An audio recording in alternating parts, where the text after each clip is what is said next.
ನಾನು ಯಾರನ್ನು ಪ್ರೀತಿಸಿದೆ, ಯಾರನ್ನು ಸರ್ವಸ್ವ ಅಂತ ಅಂದುಕೊಂಡೆ, ಅವನಿಗಾಗಿ ನನ್ನ ಸರ್ವಸ್ವವನ್ನು ಅರ್ಪಿಸಿದೆ. ಎಷ್ಟು ಬಲವಂತ ಮಾಡಿದರೂ ಕೂಡ ಅವನು ನನ್ನಿಂದ ಏನೋ ಮುಚ್ಚಿಡುತ್ತಿದ್ದಾನೆ ಅಂತ ಅನಿಸುತ್ತಿತ್ತು. ಒಂದು ದಿನ ಅವನನ್ನು ಫಾಲೋ ಮಾಡಿದಾಗ ಅರ್ಥವಾಯಿತು, ಅವನು ಈಗಾಗಲೇ ಮದುವೆ ಆಗಿದ್ದಾನೆ, ಸುಂದರವಾದ ಬದುಕು ಬದುಕುತ್ತಿದ್ದಾನೆ. ಆದರೆ ನನ್ನ ಬದುಕಿಗೆ ಹೇಗೆ ಬಂದೆ ಅಂತ ಬಲವಂತ ಮಾಡಿ ಅವನ ಹತ್ತಿರ ಕೇಳಿದಾಗ ಅವನು ಕೊಟ್ಟ ಉತ್ತರದಿಂದ ನಾನು ಬೆಚ್ಚಿಬಿದ್ದೆ. ಈಗ ನನಗೆ ಏನು ಮಾಡಬೇಕು ಅಂತ ಅರ್ಥವಾಗುತ್ತಿಲ್ಲ. ನನ್ನ ಬದುಕು, ನನ್ನ ದೇಹ, ನನ್ನ ಪ್ರೀತಿ ಎಲ್ಲವೂ ಎಂಜಲಾಗಿ ಬಿಟ್ಟಿದೆ. ಏನು ಮಾಡಲಿ? ನನ್ನ ಹೆಸರು ರೂಪ. ಅಪ್ಪ ಅಮ್ಮನ ಮುದ್ದಿನ ಮಗಳು. ನನ್ನನ್ನು ತುಂಬ ಚೆನ್ನಾಗಿ ಸಾಕಿದ್ದರು. ನಾನು ಎಂದರೆ ಅಮ್ಮನಿಗೆ ತುಂಬ ಇಷ್ಟ. ನನಗೆ ಒಬ್ಬಳು ಪುಟ್ಟ ತಂಗಿ ಕೂಡ ಇದ್ದಳು. ನಮ್ಮದು ಒಂದು ಸುಂದರವಾದ ಸಂಸಾರ. ಎಲ್ಲ ಚೆನ್ನಾಗಿದೆ ಅಂತ ಅಂದುಕೊಂಡು ಇರಬೇಕಾದಾಗ ಒಂದು ದೊಡ್ಡ ಅನಾಹುತ ನಡೆಯಿತು. ನಾನು 5ನೇ ತರಗತಿಯಲ್ಲಿ ಓದುತ್ತಿರಬೇಕಾದಾಗ ಆಕ್ಸಿಡೆಂಟ್ ಆಯಿತು. ಇದರಿಂದ ಅಪ್ಪ, ಅಮ್ಮ, ತಂಗಿ ಎಲ್ಲರೂ ಸತ್ತು ಹೋದರು.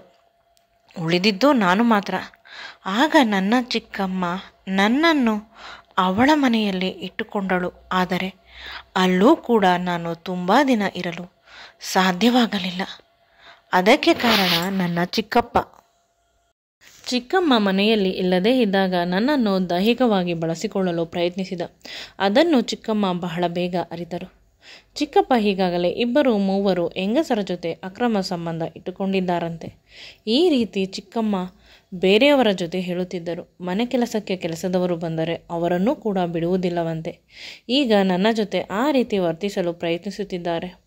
ನನ್ನ ಮೈಕೈ ಸವರುವುದು, ನನ್ನ ಪಕ್ಕ ಕೂರುವುದು, ರಾತ್ರಿ ಹೊತ್ತು ಪದೇ ಪದೇ ಬರುವುದು. ಪ್ರತಿ ಬಾರಿ ಬಂದಾಗಲೂ ಚಿಕ್ಕಮ್ಮ ಚೆನ್ನಾಗಿ ಬೈದು ಚಿಕ್ಕಪ್ಪನನ್ನು ರೂಮಿಗೆ ಕರೆದುಕೊಂಡು ಹೋಗುತ್ತಿದ್ದಳು. ಆದರೆ ಎಷ್ಟು ದಿನ ಅಂತ ಇವಳನ್ನು ಕಾಯುವುದು?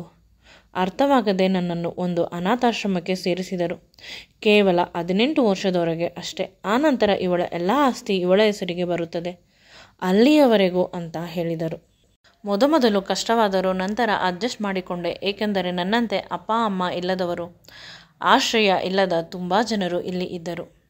ಅಲ್ಲೇ ಇದ್ದ ವಾರ್ಡನ್ಗಳು ಕೂಡ ತುಂಬ ಒಳ್ಳೆಯವರು. ನಮ್ಮನ್ನು ತುಂಬ ಚೆನ್ನಾಗಿ ನೋಡಿಕೊಳ್ಳುತ್ತಿದ್ದರು. ಇವುಗಳ ಮಧ್ಯೆ ಚಿಕ್ಕಮ್ಮ ಬಂದಾಗ ನನಗೆ ನೆನಪು ಮಾಡುತ್ತಿದ್ದುದು ಒಂದೇ ಒಂದು ವಿಷಯ. ಅಕ್ಕನಿಗೆ ನೀನು ಚೆನ್ನಾಗಿ ಓದಿ ಒಳ್ಳೆಯ ಕೆಲಸಕ್ಕೆ ಸೇರಬೇಕು ಅಂತ ಆಸೆ ಇತ್ತು. ಅವಳ ಆಸೆಯನ್ನು ನೆರವೇರಿಸು. ಈ ಕಷ್ಟಗಳು, ನೋವುಗಳೆಲ್ಲ ಕ್ಷಣಿಕ. ವಯಸ್ಸಿಗೆ ಬಂದ ಮೇಲೆ ಸರಿ ಹೋಗುತ್ತದೆ. ಒಳ್ಳೆಯ ಹುಡುಗನಿಗೆ ಕೊಟ್ಟು ನಾನೇ ಮದುವೆ ಮಾಡುತ್ತೇನೆ. ಈಗ ನೀನು ಇಲ್ಲಿಂದ ಹೊರಗಡೆ ಬಂದರೆ ಚಿಕ್ಕಪ್ಪ ನಿನ್ನನ್ನು ಸುಮ್ಮನೆ ಬಿಡುವುದಿಲ್ಲ. ಅವರು ನಿನ್ನನ್ನು ಎಂಜಲು ಮಾಡುತ್ತಾರೆ. ನನಗೆ ಇಷ್ಟವಿಲ್ಲ ಈ ವಿಷಯವನ್ನು ಪುಟ್ಟ ಹುಡುಗಿ ನಿನ್ನ ಹತ್ತಿರ ಚರ್ಚಿಸಲು. ಆದರೆ ವಾಸ್ತವ ಅರ್ಥ ಮಾಡಿಕೊ. ನಿನ್ನನ್ನು ಕಾಪಾಡಬೇಕು. ಚೆನ್ನಾಗಿ ಓದಿಸಿ ಒಂದು ಒಳ್ಳೆಯ ಮನೆಗೆ ಸೇರಿಸುವವರೆಗೂ ನೀನು ನನ್ನ ಜವಾಬ್ದಾರಿ ಅಂತ ಪ್ರತಿ ಬಾರಿ ಅವಳು ನನ್ನನ್ನು ಗಟ್ಟಿಯಾಗಿ ತಬ್ಬಿಕೊಂಡು ಅಳುತ್ತಿದ್ದಳು. ನನಗೆ ಅವಳ ದುಃಖ ಅರ್ಥವಾಗುತ್ತಿತ್ತು. ನಾನು ಚೆನ್ನಾಗಿ ಓದಬೇಕು ಅಂತ ಪಣ ತೊಟ್ಟೆ. ಅದೇ ರೀತಿ ಪ್ರತಿ ಎಕ್ಸಾಮ್ಗಳಲ್ಲೂ ಕೂಡ ನಾನೇ ಟಾಪರ್ ಆಗುತ್ತಿದ್ದೆ.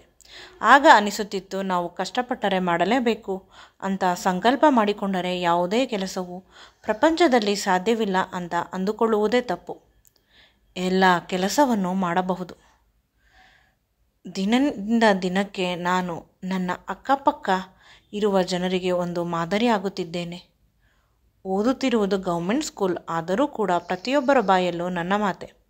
ಓದಿನ ವಿಷಯದಲ್ಲಿ ಆಗಲಿ, ಸ್ಪೋರ್ಟ್ಸ್ ವಿಷಯದಲ್ಲಿ ಆಗಲಿ, ಡ್ಯಾನ್ಸ್ ವಿಷಯದಲ್ಲಿ ಆಗಲಿ ಪ್ರತಿಯೊಂದು ಸರಿಯಾಗಿ ಟ್ರೈನಿಂಗ್ ಬೇಕು ಅನ್ನುವ ಅಗತ್ಯ ಇಲ್ಲ. ಒಂದು ಬಾರಿ ನೋಡಿದರೆ ಸಾಕು ಎಲ್ಲವನ್ನು ಮಾಡುತ್ತಾಳೆ ಅಂತ ಪ್ರತಿಯೊಬ್ಬರೂ ನನ್ನನ್ನು ಹೊಗಳುತ್ತಾರೆ. ಇನ್ನು ಕೆಲವರು ನನ್ನನ್ನು ಅನುಸರಿಸಲು ಪ್ರಯತ್ನಿಸುತ್ತಾರೆ. 18 ವರ್ಷವಾದ ಮೇಲೆ ಎಲ್ಲ ಆಸ್ತಿಯು ಅಪ್ಪ ಅಮ್ಮ ಮಾಡಿದ್ದು ನನ್ನ ಹೆಸರಿಗೆ ಬಂತು. ಇದರಿಂದ ನಾನು ಹೊರಗಡೆ ಇರಬಹುದು. ನನ್ನ ಬದುಕನ್ನು ಬದುಕಲು ಬೇಕಾದ ಹಣದ ಸಮಸ್ಯೆ ಸಂಪೂರ್ಣವಾಗಿ ತೀರಿತು. ಆದರೆ ನನಗೆ ಇಲ್ಲಿಂದ ಹೋಗಲು ಇಷ್ಟವಿಲ್ಲ. ಇಲ್ಲಿನ ರೂಲ್ಸ್ ಅದೇ ರೀತಿ ಅಲ್ಲವೇ ಇರುವುದು? ನಿರಾಶ್ರಿತರಿಗೆ. ನಾನು ಈಗ ನಿರಾಶ್ರಿತಳಲ್ಲ. ಅಪ್ಪ ಅಮ್ಮನ ಮನೆ ಇದೆ, ಎಲ್ಲ ಇದೆ. ಅದೇ ಸಮಯಕ್ಕೆ ನನಗೆ ಇಂಜಿನಿಯರಿಂಗ್ ಸೀಟ್ ಮೈಸೂರಿನಲ್ಲಿ ಸಿಕ್ಕಿತು. ಅಲ್ಲೇ ಹಾಸ್ಟೆಲ್ನಲ್ಲಿ ಚಿಕ್ಕಮ್ಮ ಜಾಯಿನ್ ಮಾಡಿದರು. ಈ 4 ವರ್ಷ ಚೆನ್ನಾಗಿ ಓದಿಬಿಡು. ಆನಂತರ ಒಂದು ಒಳ್ಳೆಯ ಹುಡುಗನನ್ನು ನೋಡಿ ಮದುವೆ ಮಾಡುತ್ತೇನೆ.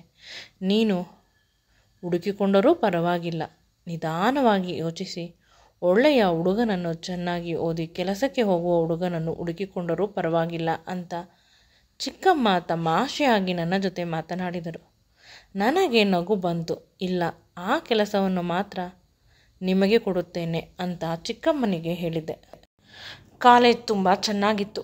ನಾನು ಕೂಡ ಓದಿನ ಕಡೆ ತುಂಬ ಗಮನ ಹರಿಸುತ್ತಿದ್ದೆ. ಆದರೆ ನನ್ನ ಗೆಳತಿಯರು ಪಾರ್ಟಿ, ಪಿಕ್ಚರ್ ಅಂತ ಹೊರಗಡೆ ಹೋಗುತ್ತಿದ್ದರು. ಆದರೆ ನನಗೆ ಅದರ ಬಗ್ಗೆ ಗಮನವಿರಲಿಲ್ಲ. ನನ್ನ ಗಮನವನ್ನು ಯಾರೂ ಕೂಡ ಅವರ ಕಡೆ ತೆಗೆದುಕೊಳ್ಳಲು ಸಾಧ್ಯವಿಲ್ಲ. ನಾನು ಏನು ಅಂದುಕೊಳ್ಳುತ್ತೇನೆ ಅದನ್ನು ಮಾಡೇ ತೀರಿಸುತ್ತೇನೆ. ಈಗ ಓದಬೇಕು, ಓದಿ ಕ್ಯಾಂಪಸ್ ಸೆಲೆಕ್ಷನ್ ಆಗಬೇಕು, ಒಂದು ಒಳ್ಳೆಯ ಕಾಲೇಜಿನಲ್ಲಿ ಅಂತ ಸಂಕಲ್ಪ ಮಾಡಿಕೊಂಡಿದ್ದೇನೆ. ಅದನ್ನು ಮಾಡೇ ಮಾಡುತ್ತೇನೆ. ನಾನು ಕೆಲವು ಅನಾಥ ಮಕ್ಕಳಿಗೆ, ನಿರಾಶ್ರಿತರಿಗೆ ಸಹಾಯ ಮಾಡಬೇಕು. ನನ್ನಿಂದ ಅವರೂ ಕೂಡ ಚೆನ್ನಾಗಿರಬೇಕು. ಸಮಾಜ ಸೇವೆ ಮಾಡುವುದು ನನ್ನ ಬದುಕಿನ ಒಂದು ಗುರಿ. ಕಷ್ಟದಲ್ಲಿರುವವರಿಗೆ ಸಹಾಯ ಮಾಡಬೇಕು ಅಂತ ಪ್ರತಿ ಬಾರಿ ಅಂದುಕೊಳ್ಳುತ್ತಿದ್ದೆ. 3rd ಇಯರ್ ಆಯಿತು, ಈಗ ಲಾಸ್ಟ್ ಇಯರ್. ಈಗ ಬರೀ ಕ್ಯಾಂಪಸ್ ಸೆಲೆಕ್ಷನ್ಗಳೇ ಹೆಚ್ಚು. ಅದರಲ್ಲೂ ಕೂಡ ಒಳ್ಳೆ ಕಂಪನಿಗಳು ಸಿಗುತ್ತಿದೆ.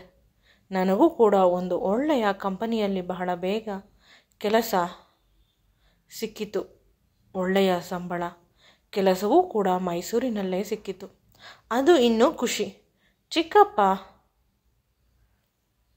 ಎಲ್ಲ ಇರುವುದು ಬೆಂಗಳೂರಿನಲ್ಲಿ. ಅಲ್ಲಿ ಹೋಗುವುದು ನನಗೆ ಇಷ್ಟವಿಲ್ಲ. ನಾನು ತುಂಬ ಖುಷಿಯಾಗಿದ್ದೆ ಕೆಲಸ ಸಿಕ್ಕಿತು ಅಂತ. ಈ ಖುಷಿಯಲ್ಲಿ ಇದ್ದಕ್ಕಿದ್ದಂತೆ ನನ್ನ ಫೋನ್ನಲ್ಲಿ ಕರೆನ್ಸಿ ಖಾಲಿಯಾಗಿತ್ತು. ಕರೆನ್ಸಿ ಹಾಕಿಸಿಕೊಳ್ಳೋಣ ಅಂತ ಅಂದುಕೊಳ್ಳುವವರೆಗೆ ನನ್ನ ಫೋನ್ಗೆ 1 ವರ್ಷದ ಪ್ಯಾಕೇಜ್ ಬಂತು. ನಾನು ಕರೆನ್ಸಿ ಹಾಕಿಕೊಂಡಿಲ್ಲ, ಮತ್ತು ಇನ್ಯಾರು ಹಾಕಿಕೊಡುತ್ತಾರೆ ಅಂತ ಯೋಚಿಸುತ್ತಿದ್ದೆ. ಆಗ ಇದ್ದಕ್ಕಿದ್ದಂತೆ ಆ ಕಡೆಯಿಂದ ಅಪರಿಚಿತ ಒಬ್ಬರ ಕಾಲ್ ಬಂತು. ಹುಡುಗನ ಧ್ವನಿ. ಮೇಡಮ್, ಮಿಸ್ ಆಗಿ ನಿಮ್ಮ ನಂಬರ್ಗೆ ಕರೆನ್ಸಿ ಹಾಕಿದ್ದೇನೆ, ದಯವಿಟ್ಟು ಕ್ಷಮಿಸಿ. ನನಗೂ ಕೂಡ ನಾನು ಎಷ್ಟು ಹಾಕಿದ್ದೇನೆ ಅಷ್ಟು ದುಡ್ಡಿನ ಕರೆನ್ಸಿಯನ್ನು ಹಾಕಿಸಿಬಿಡಿ ಈ ನಂಬರ್ಗೆ ಅಂತ ಆ ಹುಡುಗ ಹೇಳಿದ. ನಾನು ಏನು ಮಾತನಾಡಬೇಕು ಅಂತ ಅರ್ಥವಾಗಲಿಲ್ಲ. ಅಷ್ಟು ಹೊತ್ತಿಗೆ ನನ್ನ ಫೋನ್ಗೆ ನನ್ನ ಚಿಕ್ಕಮ್ಮನ ಕಾಲ್ ಬರುತ್ತಿತ್ತು. ಆದ್ದರಿಂದ ಇವನ ಕಾಲನ್ನು ಹೋಲ್ಡ್ ಮಾಡಿದೆ. ಅಷ್ಟಕ್ಕೆ ಮೆಸೇಜ್ಗಳ ಮೇಲೆ ಮೆಸೇಜ್. ನಾನು ತುಂಬ ಬಡವ, ನನಗೆ ಹಣದ ಅವಶ್ಯಕತೆ ಇದೆ. ಈ ರೀತಿ ಮೋಸ ಮಾಡಬಾರದು, ನೀವು ತುಂಬ ಒಳ್ಳೆಯವರು ಅಂತ ಅನಿಸುತ್ತದೆ. ಅನಗತ್ಯವಾದ ಮೆಸೇಜ್ಗಳನ್ನು ಕಳಿಸುತ್ತಿದ್ದ. ಕರೆನ್ಸಿ ಹಾಕೋಣ ಅಂತ ಅಂದುಕೊಂಡರೆ ನನ್ನ ಗೂಗಲ್ ಪೇ ವರ್ಕ್ ಆಗುತ್ತಿರಲಿಲ್ಲ. ಚಿಕ್ಕಮ್ಮನ ಹತ್ತಿರ ಹೇಳೋಣ ಅಂದರೆ ಹುಡುಗರ ಜೊತೆ ಮಾತನಾಡುತ್ತೇನೆ ಅಂತ ಅಂದುಕೊಂಡರೆ ಮುಖವನ್ನು ಸಿಂಡರಿಸಿಕೊಳ್ಳುತ್ತಾಳೆ. ಇನ್ನೇನು ಮಾಡಲಿ ಅರ್ಥವಾಗುತ್ತಿಲ್ಲ. ಅವನ ಕಾಟವನ್ನು ತಡೆಯಲು ಸಾಧ್ಯವಾಗಿಲ್ಲ. ದಿನಕ್ಕೆ 20 ಬಾರಿ ಕಾಲ್ ಮಾಡುತ್ತಾನೆ, 100 ಬಾರಿ ಮೆಸೇಜ್ ಮಾಡುತ್ತಾನೆ. ನನ್ನ ಜೀವನ ನರಕವಾಗಿ ಬಿಟ್ಟಿದೆ. ಇಂದು ಅವನ ಕಾಟ ತಡೆಯಲಾರದೆ ಪಾರ್ಕ್ನಲ್ಲಿ ಮೀಟ್ ಮಾಡೋಣ ಅಂತ ಹೇಳಿದೆ. ಅವನು ಒಪ್ಪಿದ. ಮೀಟ್ ಮಾಡಿದೆ. ಆ ಹುಡುಗನನ್ನು ನೋಡಿ ನಾನು ಬೆಚ್ಚಿಬಿದ್ದೆ. ಅಷ್ಟೊಂದು ಸುಂದರವಾಗಿದ್ದಾನೆ.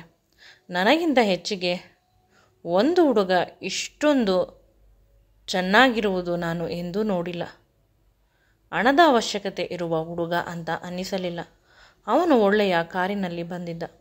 ನನ್ನನ್ನು ನೋಡಿದ ತಕ್ಷಣ ತುಂಬ ದಿನಗಳಿಂದ ಪರಿಚಯ ಇರುವ ಹಾಗೆ ಇದ್ದ. ನಾನು ಏನೂ ಮಾತನಾಡದೆ ಅವನು ಎಷ್ಟು ಕರೆನ್ಸಿ ಹಾಕಿದ್ದ ಅಷ್ಟು ದುಡ್ಡನ್ನು ಕೊಟ್ಟೆ. ಆಗ ಅವನು ನಗುತ್ತಾ, ಬೇಡ, ನನಗೆ ಹಣದ ಅವಶ್ಯಕತೆ ಇಲ್ಲ, ನೀವೇ ಈ ದುಡ್ಡನ್ನು ಇಟ್ಟುಕೊಳ್ಳಿ ಅಂತ ಹೇಳಿದ.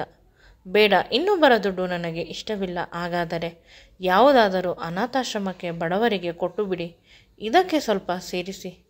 ನಿಮ್ಮ ಹತ್ತಿರ ದುಡ್ಡು ಜಾಸ್ತಿ ಇದ್ದರೆ. ನನಗೆ ಅರ್ಥವಾಗಲಿಲ್ಲ ಅವನ ಮಾತು. ಪ್ರತಿದಿನ ದುಡ್ಡು ಅಂತ ಕಾಲ್ ಮೆಸೇಜ್ಗಳನ್ನು ಮಾಡುತ್ತಿದ್ದೀರಿ, ಇಂದು ಏಕೆ ಬೇಡ ಅಂದಿರಿ ಅಂತ ಧೈರ್ಯ ಮಾಡಿ ಕೇಳಿದೆ. ನಿಮ್ಮನ್ನು ನೋಡಬೇಕು ಅಂತ ಅನಿಸುತ್ತಿತ್ತು ಮೇಡಮ್, ಅದಕ್ಕೆ. ನನಗೆ ಆಶ್ಚರ್ಯವಾಯಿತು. ನನಗೆ ಪ್ರಪೋಸ್ ಮಾಡಿದ ತುಂಬ ದಿನಗಳಿಂದ ನಿಮ್ಮನ್ನು ನೋಡುತ್ತಿದ್ದೇನೆ ನಾನು. ನನಗೆ ಇಷ್ಟವಾಗುವ ಎಲ್ಲ ಗುಣಗಳು ನಿಮ್ಮಲ್ಲಿ ಇದೆ. ಬೇಕಾದರೆ ಸ್ವಲ್ಪ ಸಮಯವನ್ನು ತೆಗೆದುಕೊಳ್ಳಿ, ಆದರೆ ಎಂದೂ ಕೂಡ ಬೇಡ ಅಂತ ಹೇಳಬೇಡಿ. ನಿಮ್ಮನ್ನು ತುಂಬ ಪ್ರೀತಿಸುತ್ತೇನೆ, ತುಂಬ ಚೆನ್ನಾಗಿ ನೋಡಿಕೊಳ್ಳುತ್ತೇನೆ. ನೀವು ನನ್ನವರು ಮಾತ್ರ ಅಂತ ಕೆಳಗೆ ಕುಳಿತುಕೊಂಡು ಒಂದು ಡೈಮಂಡ್ ರಿಂಗನ್ನು ಹಿಡಿದುಕೊಂಡು ಪ್ರಪೋಸ್ ಮಾಡಿದ. ನನಗೆ ಏನು ಮಾತನಾಡಬೇಕು ಅಂತ ಅರ್ಥವಾಗಲಿಲ್ಲ. ಭಯವಾಯಿತು. ಇದೇ ಮೊದಲ ಬಾರಿಗೆ ಒಂದು ಹುಡುಗ ಈ ರೀತಿ ಮಾಡಿರುವುದು. ಭಯದಿಂದ ಹೊರಟು ಹೋದೆ. ನಾನು ಏನೂ ಮಾತನಾಡಲಿಲ್ಲ. ಅವನು ಹಿಂದೆಯಿಂದ ಹೋಗುತ್ತಿದ್ದ. ಅವನಿಗೆ ನನ್ನ ಹೆಸರು ಕೂಡ ಗೊತ್ತು. ಹಾಗಾದರೆ ಕರೆನ್ಸಿ ಹಾಕಿರುವುದು ಎಲ್ಲ ಉದ್ದೇಶಪೂರ್ವಕವಾಗಿ. ನಾನು ಅವನನ್ನು ಮೀಟ್ ಮಾಡಬೇಕು ಅಂತ. ಇದು ಹೇಗೆ ಆಗುತ್ತದೆ? ಕಣ್ಣನ್ನು ಮುಚ್ಚಿಕೊಂಡು ಸ್ವಲ್ಪ ಹೊತ್ತು ಕುಳಿತೆ. ಆಗ ಸಡನ್ನಾಗಿ ಇವರ ಮುಖ ಸರಿದಂತೆ ಆಯಿತು. ಅಂದರೆ ನನ್ನ ಗೆಳತಿ ಮೀನಾ ಇದ್ದಾಳೆ. ಅವಳ ಜೊತೆ ಯಾವಾಗಲೂ ಬರುತ್ತಿದ್ದ. ಒಂದು ಬಾರಿ ಮಾತ್ರ ನಾನು ಅವನ ಮುಖವನ್ನು ಅರ್ಧಂಬರ್ಧ ನೋಡಿದ್ದೆ. ಅವಳಿಗೆ ಫೋನ್ ಮಾಡಿ ಕೇಳಿದೆ. ಆಗ ಅವಳು ಹೇಳಿದಳು, ನನಗೆ ಅಣ್ಣ ಯಾರೂ ಇಲ್ಲ, ನಾನು ಒಬ್ಬಳೇ ಮಗಳು. ಅಪ್ಪ ಅಮ್ಮನಿಗೆ ನಿನಗೆ ಏನೋ ಕಲ್ಪನೆ ಆಗಿರಬಹುದು ಅಂತ ಫೋನನ್ನು ಕಟ್ ಮಾಡಿಬಿಟ್ಟಳು. ನನಗೆ ನಿಶ್ಚಯವಾಗಿ ಅನಿಸಿತು ಅವಳು ಸುಳ್ಳು ಹೇಳುತ್ತಿದ್ದಾಳೆ ಅಂತ. ಅಷ್ಟರಲ್ಲಿ ಆ ಹುಡುಗ ನನಗೆ ಕಾಲ್ ಮಾಡಿದ. ಫೋನ್ ಎತ್ತಿಲ್ಲ, ಮೆಸೇಜ್ ಮಾಡಿದ. ಬೇಕಾದಷ್ಟು ಸಮಯವನ್ನು ತೆಗೆದುಕೊಳ್ಳಿ.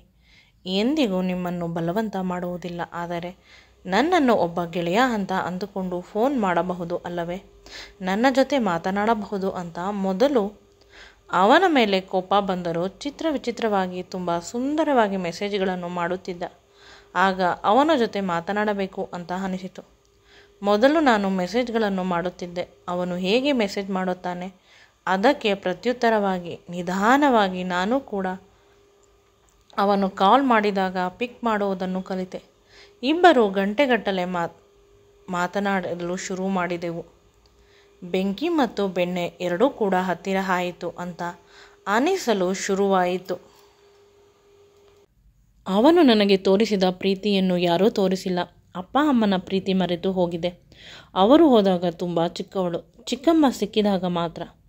ಇವನು ಮಾತನಾಡುವ ರೀತಿ, ತೋರಿಸುವ ಕಾಳಜಿ ನನಗೆ ತುಂಬ ಇಷ್ಟವಾಗುತ್ತಿತ್ತು. ನನ್ನನ್ನು ಒಬ್ಬರು ಪ್ರೀತಿಯಿಂದ ನೋಡುತ್ತಿದ್ದಾರೆ ಅಂತ ಅಂದುಕೊಂಡೆ. ಅದಕ್ಕಿಂತ ಹೆಚ್ಚಿಗೆ ನನ್ನನ್ನು ಕೇರ್ ಮಾಡುವ ಒಂದು ಜೀವ ಇದೆ ಅಂತ ಅವನಿಗಾಗಿ ಬದುಕಲು ಪ್ರಾರಂಭಿಸಿದೆ. ನನಗೆ ತಿಳಿಯದ ಹಾಗೆ ಅವನು ನನ್ನ ಬದುಕಿನ ಸರ್ವಸ್ವವಾದ, ನನ್ನ ಪ್ರೀತಿಯಾದ. ಅವನು ನನ್ನ ಸಂಪೂರ್ಣವಾದ ಅಂಶವಾದ. ಅವನ ಪ್ರೀತಿ ಬಿಟ್ಟರೆ ನನಗೆ ಇನ್ನೇನೂ ಬೇಡ. ಆಸ್ತಿ, ಐಶ್ವರ್ಯ, ಅಪ್ಪ ಅಮ್ಮನದು ಬೇಕಾದಷ್ಟು ಇದೆ. ನಾನು ಕೂಡ ಕೈ ತುಂಬ ದುಡಿಯುತ್ತೇನೆ, ಕೆಲಸಕ್ಕೂ ಕೂಡ ಹೋಗುತ್ತಿದ್ದೇನೆ. ಅವನ ಕೆಲಸ ಕಾರ್ಯದ ಬಗ್ಗೆ ಇನ್ನೂ ತಿಳಿದಿಲ್ಲ, ಯಾವುದೇ ಮಾಹಿತಿ ಇಲ್ಲ. ಆದರೆ ನನಗೆ ಅವನ ಪ್ರೀತಿ ಸಾಕು. ಅವನಿಗಾಗಿ ಏನು ಮಾಡಲು ಸಿದ್ಧಳಾದೆ. ಇಬ್ಬರು ಜೊತೆಯಲ್ಲಿ ಇರಲು ಆರಂಭಿಸಿದೆವು. ನಾನು ಅವನಿಗಾಗಿ ಲೋನ್ ಮಾಡಿ ಒಂದು ಫ್ಲ್ಯಾಟನ್ನು ತೆಗೆದುಕೊಂಡೆ. ಈಗ ಹಾಸ್ಟೆಲನ್ನು ಬಿಟ್ಟು ಅವನ ಜೊತೆ ಇದ್ದೇನೆ. ಮೊದಲು ಸಪ್ರೇಟ್ ರೂಮಲ್ಲಿ ಮಲಗುತ್ತಿದ್ದೆವು. ಆದರೆ ನಮ್ಮಿಬ್ಬರ ಪ್ರೀತಿ ಇಬ್ಬರನ್ನು ತುಂಬ ಹತ್ತಿರ ಮಾಡಿತು. ಈಗ ಇಬ್ಬರು ಒಂದೇ ರೂಮಿನಲ್ಲಿ ಮಲಗುತ್ತೇವೆ. ಒಂದು ರೀತಿಯ ಲಿವಿಂಗ್ ರಿಲೇಷನ್. ಮನಸ್ಸುಗಳ ಮಿಲನವಾಗಿದೆ, ಇನ್ನು ದೇಹದ ಮಿಲನ. ಯಾಕೆ ನಿಧಾನ ಅಂತ ಅವನೇ ಹೇಳಿದ್ದು. ಅವನು ಏನಾದರೂ ನನ್ನ ಹತ್ತಿರ ಕೇಳಿದರೆ ಅದಕ್ಕೆ ಇಲ್ಲ, ಬೇಡ ಅಂತ ಹೇಳಲು ನನ್ನ ಕೈಯಲ್ಲಿ ಸಾಧ್ಯವಿಲ್ಲ. ಅಷ್ಟು ಪ್ರೀತಿಯನ್ನು ನನಗೆ ಕೊಟ್ಟಿದ್ದಾನೆ. ಅವನಿಗಾಗಿ ನಾನು ಏನು ಕೊಟ್ಟರೂ ಕೂಡ ಕಡಿಮೆ. ನನ್ನ ಕೈಯಲ್ಲಿ ಏನು ಕೊಡಲು ಸಾಧ್ಯ ಅದೆಲ್ಲವನ್ನು ಅವನಿಗೆ ಕೊಡುತ್ತೇನೆ. ಪ್ರತಿ ಬಾರಿಯೂ ನಮಗೆ ಮೊದಲ ರಾತ್ರಿಯ ರೀತಿ ಇರುತ್ತಿತ್ತು. ಒಂದು ಹೊಸ ಬದುಕು, ಹೊಸ ರೀತಿಯ ಸರ್ಪ್ರೈಸ್ಗಳನ್ನು ಪ್ರತಿದಿನವೂ ಇಬ್ಬರು ಕೊಡುತ್ತಿದ್ದೆವು ಒಬ್ಬರಿಗೊಬ್ಬರು. ಒಂದು ರೀತಿ ನನ್ನ ಬದುಕು ಸಂಪೂರ್ಣವಾಗಿದೆ ಅಂತ ಅನಿಸಿತು. ಬಣ್ಣವೇ ಇಲ್ಲದ ನನ್ನ ಬದುಕಿಗೆ ಬಣ್ಣಗಳನ್ನು ತುಂಬಿದವನು. ಪ್ರತಿ ರಾತ್ರಿ ಮೊದಲ ರಾತ್ರಿ, ಪ್ರತಿದಿನ ಸಂಪೂರ್ಣವಾದ ಆನಂದವನ್ನು ಹೊಂದಿದ್ದೇವೆ. ದಿನ ನನ್ನ ಜೊತೆ ಪ್ರತಿ ಕ್ಷಣ ಇರುತ್ತಿದ್ದ. ಇಬ್ಬರು ಒಟ್ಟಿಗೆ ಕೆಲಸಕ್ಕೆ ಹೋಗುತ್ತಿದ್ದೆವು. ಬರಬೇಕಾದರೂ ಒಟ್ಟಿಗೆ ಬರುತ್ತಿದ್ದೆವು. ರೋಡ್ ಸೈಡಲ್ಲಿ ಇರುವ ಚಾಟ್ಸ್ಗಳನ್ನು ತಿಂದು ಬರುತ್ತಿದ್ದೆವು. ನನಗೆ ಏನಾದರೂ ಇಷ್ಟವಾದರೆ ಅವನು ಬೇಡ ಅಂತ ಹೇಳುತ್ತಿರಲಿಲ್ಲ. ಅವನಿಗೆ ಇಷ್ಟವಾದರೆ ನಾನು ಎಲ್ಲಕ್ಕಿಂತ ಹೆಚ್ಚಿಗೆ ರಾತ್ರಿ ಹೊತ್ತು ಒಂದೇ ಒಂದು ಕ್ಷಣ ಕೂಡ ಅವನು ಇಲ್ಲದೆ ನನ್ನ ಕೈಯಲ್ಲಿ ನಿದ್ರಿಸಲು ಸಾಧ್ಯವಿಲ್ಲ. ಗಟ್ಟಿಯಾಗಿ ಅವನನ್ನು ತಬ್ಬಿಕೊಂಡು ಮಲಗಿದರೆ ಮಾತ್ರ ನನಗೆ ನಿದ್ರೆ ಬರುತ್ತಿತ್ತು. ಅಷ್ಟೊಂದು ಅವಲಂಬಿತವಾಗಿದ್ದೇನೆ ನಾನು ಅವನ ಮೇಲೆ. ನನ್ನ ಸರ್ವಸ್ವವನ್ನು ಅವನಿಗಾಗಿ ನಾನು ಅರ್ಪಿಸಿದ್ದೇನೆ. ಅವನು ಯಾರು, ಎಲ್ಲಿಯವನು, ಅವನ ಫ್ಯಾಮಿಲಿ ಬ್ಯಾಕ್ಗ್ರೌಂಡ್ ಏನು, ಯಾವುದರ ಬಗ್ಗೆ ನನಗೆ ಮಾಹಿತಿ ಇಲ್ಲ. ನನಗೆ ಬೇಕಾಗೂ ಇಲ್ಲ. ಅವನೊಬ್ಬ ಇದ್ದರೆ ಸಾಕು. ಮದುವೆ ಆಗೋಣ ಅಂತ ಒಂದೆರಡು ಬಾರಿ ಕೇಳಿದೆ. ಅದಕ್ಕೆ ಅವನು, ನನ್ನ ಮೇಲೆ ನಿನಗೆ ಅನುಮಾನವಾ ಅಂತ ಕೇಳಿದ. ಅನುಮಾನ ಅಂತ ಹೇಗೆ ಹೇಳಲಿ? ಮದುವೆ ಅಂದರೆ ನನಗೆ ತುಂಬ ಇಷ್ಟ ಅಂದಾಗ, ಮದುವೆ ಆದ ಮೇಲೆ ಗಂಡ ಹೆಂಡತಿ ಆಗುತ್ತೇವೆ, ಒಂದು ರೀತಿ ಸೀರಿಯಸ್ನೆಸ್ ಬರುತ್ತದೆ. ಈ ರೀತಿ ಮುದ್ದಾಗಿರಲು ಸಾಧ್ಯವಿಲ್ಲ ಅಂತ ನನ್ನ ತುಟಿಗಳಿಗೆ ಚುಂಬಿಸುತ್ತಿದ್ದ. ಪ್ರತಿ ಬಾರಿ ಮದುವೆ ಬಗ್ಗೆ ಕೇಳಿದಾಗಲೂ ನನ್ನನ್ನು ಮಾತನಾಡಲು ಬಿಡದೆ ತುಟಿಗಳಿಗೆ ನಿರಂತರವಾಗಿ ಚುಂಬಿಸುತ್ತಾನೆ. ಆ ಪ್ರೀತಿಯಲ್ಲಿ ನಾನು ಕಳೆದು ಹೋಗುತ್ತೇನೆ. ನನಗೆ ಅವನು ಸಿಕ್ಕಿರುವುದು ನನ್ನ ಅದೃಷ್ಟ. ಅವನನ್ನು ಕಳೆದುಕೊಳ್ಳಲು ಸಾಧ್ಯವಿಲ್ಲ. ಅವನಿಗಾಗಿ ಬದುಕುತ್ತಿದ್ದೇನೆ. ಅವನಿಲ್ಲದ ಒಂದೇ ಒಂದು ಕ್ಷಣವೂ ಕೂಡ ಊಹಿಸಿಕೊಳ್ಳಲು ಸಾಧ್ಯವಿಲ್ಲ. ಇಂದು ಹುಷಾರಿಲ್ಲದ ಕಾರಣ ಸ್ವಲ್ಪ ಸಮಯ ಕೆಲಸ ಮಾಡಿ ಮನೆಗೆ ಹಿಂತಿರುಗುತ್ತಿದ್ದೆ. ಇದ್ದಕ್ಕಿದ್ದಂತೆ ನನ್ನ ಪ್ರೀತಿಯ ಹುಡುಗನ ಕಾರ್ ಕಾಣಿಸಿತು. ಫೋನ್ ಮಾಡಿದರೆ ಫೋನ್ ಎತ್ತಲಿಲ್ಲ. ನಂತರ ಅವನ ಕಾರನ್ನೇ ಫಾಲೋ ಮಾಡಿದೆ. ಅವನ ಕಾರು ಒಂದು ಸುಂದರವಾದ ಬಂಗಲೆ ಎದುರು ನಿಂತುಕೊಂಡಿದ್ದು. ಅವನು ಒಳಗಡೆ ಹೋದ. ನನ್ನನ್ನು ಒಳಗಡೆ ಬಿಡುತ್ತಿರಲಿಲ್ಲ. ಆಗ ನಮ್ಮಿಬ್ಬರ ಫೋಟೋವನ್ನು ತೋರಿಸಿದಾಗ, ಸಾಹೇಬರಿಗೆ ಗೊತ್ತಿರುವವರು ಇರಬಹುದು ಅಂತ ಒಳಗೆ ಬಿಟ್ಟರು. ಅವನ ಮನೆಯ ಒಳಗಡೆ ಹೋದ ತಕ್ಷಣ ಒಂದು ಸುಂದರವಾದ ಹುಡುಗಿ ಅವನನ್ನು ಗಟ್ಟಿಯಾಗಿ ತಬ್ಬಿಕೊಂಡು ಅಳುತ್ತಿದ್ದಳು. ನನಗೆ ಅರ್ಥವಾಗುತ್ತಿಲ್ಲ. ನಂತರ ನಿಧಾನವಾಗಿ ತಿಳಿಯಿತು. ಅವರ ಮಾತುಗಳಿಂದ ಇವನು ಶ್ರೀಮಂತರ ಒಬ್ಬನೇ ಮಗ, ಅವಳು ಅವನ ಹೆಂಡತಿ. ಮತ್ತೆ ನನ್ನ ಜೊತೆ ಮಾಡುತ್ತಿರುವ ಕೆಲಸ ನೆನೆದು ನನಗೆ ಭಯವಾಯಿತು. ನನ್ನನ್ನು ಎಷ್ಟು ಕೆಟ್ಟದಾಗಿ ಬಳಸಿಕೊಳ್ಳುತ್ತಿದ್ದಾನೆ ಅಂತ ಅವನ ಮೇಲೆ ಕೋಪ ಬಂತು. ಕೋಪದಲ್ಲಿ ಏನು ಮಾತನಾಡಲು ಸಾಧ್ಯವಿಲ್ಲ. ಇಷ್ಟು ದೊಡ್ಡ ಮನೆ, ಎಲ್ಲಕ್ಕಿಂತ ಹೆಚ್ಚಿಗೆ ನನ್ನ ಪ್ರೀತಿಯ ಹುಡುಗ ನನಗೆ ಮೋಸ ಮಾಡಿದ ಮೇಲೆ ಉಳಿದವರನ್ನು ಪ್ರಶ್ನೆ ಮಾಡಿ ಏನು ಸಿಗುತ್ತದೆ? ನನಗೆ ಅಲ್ಲಿ ಅವರಿಬ್ಬರ ರೊಮ್ಯಾನ್ಸನ್ನು ನೋಡಲು ಸಾಧ್ಯವಾಗದೆ ಅಳುತ್ತಾ ಅಲ್ಲಿಂದ ಮನೆಗೆ ಓಡಿ ಹೋದೆ. ಮನೆಗೆ ಬಂದು ನಿರಂತರವಾಗಿ ಅಳುತ್ತಾ ಕತ್ತಲೆಯಲ್ಲಿ ಕುಳಿತಿದ್ದೆ. ರಾತ್ರಿ 10 ಗಂಟೆ ಆಗಿರಬೇಕು. ಪದೇ ಪದೇ ಬಾಗಿಲು ಬಡಿಯುತ್ತಿರುವ ಶಬ್ದ ಕೇಳಿಸಿತು. ನಿಧಾನವಾಗಿ ಹೋಗಿ ತೆಗೆದೆ. ಅದು ನನ್ನ ಪ್ರೀತಿಯ ಹುಡುಗನೇ. ನನಗೆ ಯಾವ ವಿಷಯ ತಿಳಿದಿಲ್ಲ ಅಂತ ಪುನಃ ಏನೋ ಒಂದು ಸರ್ಪ್ರೈಸ್ ತಂದಿದ್ದಾನೆ. ನಾನು ಏನೂ ಮಾತನಾಡದೆ ಒಳಗೆ ಬಂದೆ. ಕತ್ತಲೆಯಲ್ಲಿ ಕುಳಿತಿದ್ದೀಯಾ, ಲೈಟ್ ಹಾಕಿಕೊಳ್ಳಬೇಕು ಅಲ್ಲವೇ ಅಂತ ಲೈಟ್ ಹಾಕಿದ. ನನ್ನ ಬದುಕಿನ ಬೆಳಕೆ ಹಾರಿ ಹೋಗಿದೆ. ಕತ್ತಲೆ ಆದರೇನೋ, ಬೆಳಕಾದರೇನೋ, ನಾನು ನಿನಗೆ ಏನು ಮೋಸ ಮಾಡಿದ್ದೆ? ನನ್ನ ಬದುಕಿನಲ್ಲಿ ಏಕೆ ಹೀಗೆ ಆಟವಾಡಿದೆ ಅಂತ ಅವನ ಕಾಲರನ್ನು ಗಟ್ಟಿಯಾಗಿ ಹಿಡಿದುಕೊಂಡು ಅವನ ಕೆನ್ನೆಗೆ ಚೆನ್ನಾಗಿ ಏಟನ್ನು ಹೊಡೆದೆ. ನೀನಿಲ್ಲದೆ ಒಂದು ಕ್ಷಣವೂ ನನ್ನ ಕೈಯಲ್ಲೇ ಇರಲು ಸಾಧ್ಯವಿಲ್ಲ. ಅಂದ ಮೇಲೆ ನೀನು ಏಕೆ ನನಗೆ ಈ ರೀತಿ ಮೋಸ ಮಾಡಿದೆ? ನೀನಾಗಿ ನೀನೇ ಮೇಲೆ ಬಿದ್ದು ನನ್ನ ಬದುಕಿನಲ್ಲಿ ಬಂದು ಈ ರೀತಿ ಮೋಸ ಮಾಡಿದರೆ ದೇವರು ನಿನಗೆ ಎಂದು ಒಳ್ಳೆಯದು ಮಾಡುವುದಿಲ್ಲ. ಅವನು ಏನೂ ತಿಳಿಯದ ಅಮಾಯಕನಂತೆ ನನ್ನ ಕಡೆ ನೋಡುತ್ತಿದ್ದ. ಏನಾಯಿತು ಅಂತ ಕೇಳುತ್ತಿದ್ದ.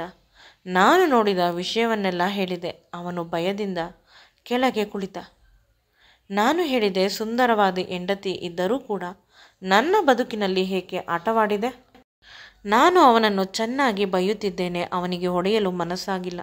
ಬದಲಿಗೆ ನನ್ನ ಕೈಗೆ ನಾನೇ ಹೊಡೆದುಕೊಳ್ಳುತ್ತಿದ್ದೆ. ಅಷ್ಟರಲ್ಲಿ ಅವನು ಬಂದು ನನ್ನ ಕೈಗಳನ್ನು ತಡೆದ. ನಿನಗೆ ನೀನು ನೋವು ಮಾಡಿಕೊಳ್ಳಬೇಡ, ನಾನು ಮಾಡಿರುವ ನೋವೇ ಜಾಸ್ತಿ ಇದೆ ಅಲ್ಲವೇ ಅಂತ ನೀನು ದುಃಖ ಕೂಡ ಪಡಬೇಡ. ನಿನಗೆ ಎಂದು ನಾನು ಮೋಸ ಮಾಡಿಲ್ಲ. ಮೊದಲ ದಿನ ನಿನ್ನನ್ನು ನೋಡಿದಾಗ ನನಗೆ ನಿನ್ನ ಮೇಲೆ ಪ್ರೀತಿ ಶುರುವಾಯಿತು. ಆ ಪ್ರೀತಿ ಇಂದು ಸತ್ತಿಲ್ಲ. ಈ ಪ್ರಾಣ ಇರುವವರೆಗೂ ಸಾಯುವುದಿಲ್ಲ. ನೀನೇ ನನ್ನ ಮೊದಲ ಮತ್ತು ಕೊನೆಯ ಪ್ರೀತಿ. ಹಾಗಾದರೆ ಆ ಹುಡುಗಿ? ಅವಳು ನನ್ನ ಅತ್ತೆ ಮಗಳು. ಆಕ್ಸಿಡೆಂಟ್ ಆಗಿ ಹೋಗಿದೆ. ತನ್ನ ಗಂಡ ಮತ್ತು ಮಗುವನ್ನು ಕಳೆದುಕೊಂಡಿದ್ದಾಳೆ. ಇದೆಲ್ಲ ಅವಳಿಗೆ ನೆನಪಿಲ್ಲ ಸರಿಯಾಗಿ. ಅದಕ್ಕೆ ನನ್ನನ್ನು ಗಂಡ ಅಂತ ಅಂದುಕೊಂಡಿದ್ದಾಳೆ. ಇನ್ನೊಬ್ಬರ ಹೆಂಡತಿಯ ಜೊತೆ ನನ್ನ ಕೈಯಲ್ಲಿ ಸಂಸಾರ ಮಾಡಲು ಸಾಧ್ಯವಿಲ್ಲ. ಅವಳಿಗೆ ನೆನಪು ಬಂದ ಮೇಲೆ ನಾನು ಮೋಸ ಮಾಡಿದಂತೆ ಆಗುತ್ತದೆ ಅಲ್ಲವೇ? ಅದಕ್ಕೆ ಅವಳಿಂದ ಆದಷ್ಟು ದೂರವೇ ಇರುತ್ತೇನೆ. ಎಲ್ಲ ಸತ್ಯವನ್ನು ಈಗಲೇ ಹೇಳಬಾರದು ಅಂತ ಡಾಕ್ಟರ್ ಹೇಳಿದ್ದಾರೆ. ಅವಳ ಮೆದುಳು ಅದನ್ನೆಲ್ಲ ತೆಗೆದುಕೊಳ್ಳಲು ರೆಡಿಯಿಲ್ಲ. ಶಾಕ್ಗೆ ಒಳಗಾಗುತ್ತಾಳೆ. ಸ್ವಲ್ಪ ದಿನ ಪ್ರೀತಿಯನ್ನು ಕೊಡಿ ಅಂತ ಹೇಳಿದರು ಡಾಕ್ಟರ್. ಅದಕ್ಕೆ ನೀವು ಅವಳನ್ನು ಉಪಯೋಗಿಸಿಕೊಳ್ಳುತ್ತಿದ್ದೀರಾ ದೈಹಿಕವಾಗಿ ಅಂತ ಕೇಳಿದೆ ನಾನು.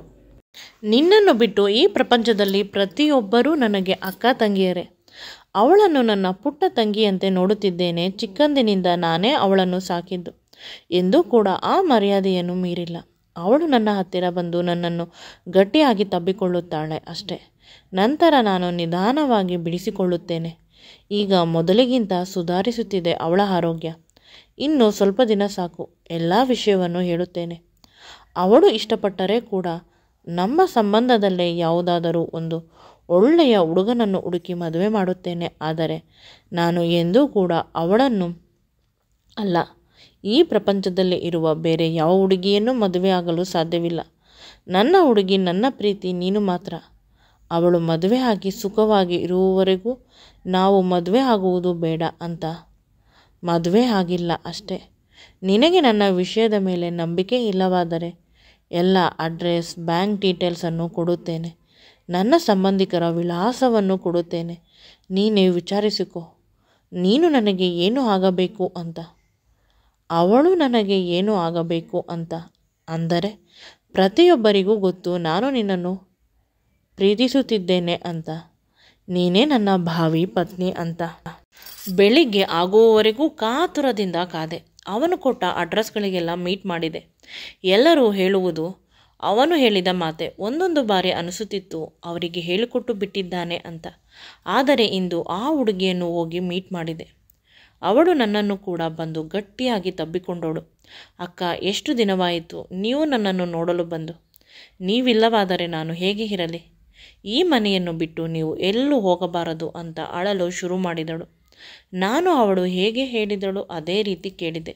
ಅವಳನ್ನು ಬಿಟ್ಟು ಹೋಗುವ ಮನಸ್ಸಾಗಿಲ್ಲ. ಕೊನೆಗೆ ನನ್ನ ಪ್ರೀತಿಯ ಹುಡುಗ ಕಿರಣ್ಗೆ ಫೋನ್ ಮಾಡಿದೆ. ಅವನು ಬಂದ. ಇದು ಅವನ ಮನೆ ತಾನೆ? ಎಲ್ಲ ವಿಷಯವನ್ನು ತಿಳಿದು ಅವನು ನನ್ನನ್ನು ಇಲ್ಲೇ ಇರುವಂತೆ ಹೇಳಿದ. ದಿನಗಳು ಕಳೆದಂತೆ ಕಿರಣ್ ಅತ್ತೆ ಮಗಳ ಜೊತೆ ನನ್ನ ಬಾಂಧವ್ಯ ತುಂಬ ಉತ್ತಮವಾಗುತ್ತಿದೆ. ಅವಳ ಆರೋಗ್ಯ ಕೂಡ ಸುಧಾರಿಸುತ್ತಿದೆ. ನೀವು ಬಂದ ಮೇಲೆ ಇವಳ ಆರೋಗ್ಯ ಸುಧಾರಿಸುತ್ತಿದೆ ಅಂತ ಡಾಕ್ಟರ್ ಹೇಳಿದರು. ನನಗೆ ಇನ್ನೂ ಖುಷಿಯಾಯಿತು. ಈಗ ಸಂಪೂರ್ಣವಾಗಿ ಅವಳ ಆರೋಗ್ಯ ಸುಧಾರಿಸಿತು. ಕಿರಣ್ಗೆ ನನ್ನ ಮೇಲೆ ಇದ್ದ ಪ್ರೀತಿ ಇನ್ನೂ ದುಪ್ಪಟ್ಟಾಯಿತು. ನನ್ನ ಬದುಕಿನ ದೇವತೆ ನೀನು. ನೀನು ನನ್ನ ಬದುಕಿನಲ್ಲಿ ಬಂದ ಮೇಲೆ ನನಗೆ ಒಳ್ಳೆಯದೇ ಆಗುತ್ತಿದೆ. ಅವಳ ಮನಸ್ಸನ್ನು ಒಲಿಸಿ ಒಂದು ಒಳ್ಳೆಯ ಹುಡುಗನ ಜೊತೆ ಮದುವೆ ಮಾಡಿದೆ. ಹಳೆಯ ವಿಷಯ ಅವಳಿಗೆ ಸಂಪೂರ್ಣವಾಗಿ ನೆನಪಿಗೆ ಬಂದಿದೆ. ಮದುವೆ ಆಗುವ ಹುಡುಗನಿಗೂ ಕೂಡ ಎಲ್ಲ ವಿಷಯವನ್ನು ತಿಳಿಸಿದೆವು. ಈಗ ಅವಳು ನಮ್ಮ ಮನೆಯ ಹೆಣ್ಣು ಮಗಳು. ನಾವು ಅವಳಿಗೆ ಅಪ್ಪ ಅಮ್ಮ ಆ ರೀತಿ ಭಾವಿಸುತ್ತಾಳೆ ಅವಳು. ಈಗ ನೆಂಟರೆಲ್ಲರ ಒತ್ತಾಯದ ಮೇರೆಗೆ ನಾನು ಮತ್ತು ಕಿರಣ್ ಕೂಡ ಮದುವೆಯಾದೆವು. ನಾನು ಎಂದೂ ಅಂದುಕೊಂಡಿರಲಿಲ್ಲ ಬದುಕು ಇಷ್ಟೊಂದು ಸುಂದರವಾಗಿರುತ್ತದೆ ಅಂತ. ಚಿಕ್ಕಪ್ಪ ಚಿಕ್ಕಮ್ಮನಿಗೆ ತುಂಬ ಕಷ್ಟ ಕೊಡುತ್ತಿದ್ದಾರಂತೆ. ಅವರನ್ನೂ ಕೂಡ ಈಗ ನಮ್ಮ ಜೊತೆಯಲ್ಲಿ ನಮ್ಮ ಮನೆಯಲ್ಲಿ ಇಟ್ಟುಕೊಂಡಿದ್ದೇನೆ. ಆದರೆ ನನ್ನ ಬದುಕಿನಲ್ಲಿ ಪ್ರೀತಿ, ಸುಖ, ಸಂತೋಷ ಎಲ್ಲವನ್ನು ಸಮೃದ್ಧಿಯಾಗಿ ತುಂಬಿದವನು. ಒಂದೇ ಒಂದು ಕ್ಷಣವೂ ಕೂಡ ಅವನನ್ನು ಪ್ರೀತಿಸಿ ಮದುವೆ ಆಗಿದ್ದಕ್ಕೆ ಎಂದೂ ಪಶ್ಚಾತ್ತಾಪ ಪಟ್ಟಿಲ್ಲ. ಅಷ್ಟೊಂದು ಪ್ರೀತಿಯ ಧಾರೆಯನ್ನು ಸುರಿಸುತ್ತಾನೆ. ಅವನೆಂದರೆ ನನಗೆ ತುಂಬ ಪ್ರೀತಿ. ನಮ್ಮಿಬ್ಬರ ಪ್ರೀತಿ ಬದುಕನ್ನು ಸುಂದರವಾಗಿಸಿದೆ. ನಾನು ಚಿಕ್ಕಂದಿನಿಂದ ಕಳೆದುಕೊಂಡಿದ್ದ ಎಲ್ಲ ಪ್ರೀತಿ, ಸುಖ, ಸಂತೋಷವನ್ನು ಭಗವಂತ ಈಗ ಕರುಣಿಸಿದ್ದಾನೆ.